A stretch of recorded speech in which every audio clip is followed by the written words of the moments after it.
ஒரு பலவீனமான ஒரு பெண், அவளுடைய முன்மாதிரி. அவள் எழுதின 2 பிரபலமான பாடல்கள் என்னன்னு பாத்தீங்கன்னா, எந்த ஜீவன் இயேசுவே சொந்தமாக ஆளுமே, take my life and let it be பாடுறோம்ல. அதே மாதிரி நீ உயிரை பெற நான் ரத்தம் சிந்தினேன், ஐ கேவ் மை லைஃப்.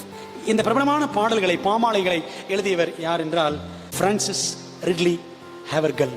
திருமணமாகாமல் 42 வயது வரைக்கும் வாழ்ந்து மரித்து போன இங்கிலாந்தின் பெண்மணி.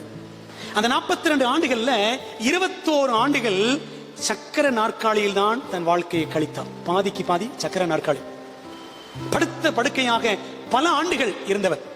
ஆனாலும் அந்த பெண்மணி எழுதிய கிறிஸ்தவ பாடல்கள் 50க்கும் மேலான பாடல்கள்.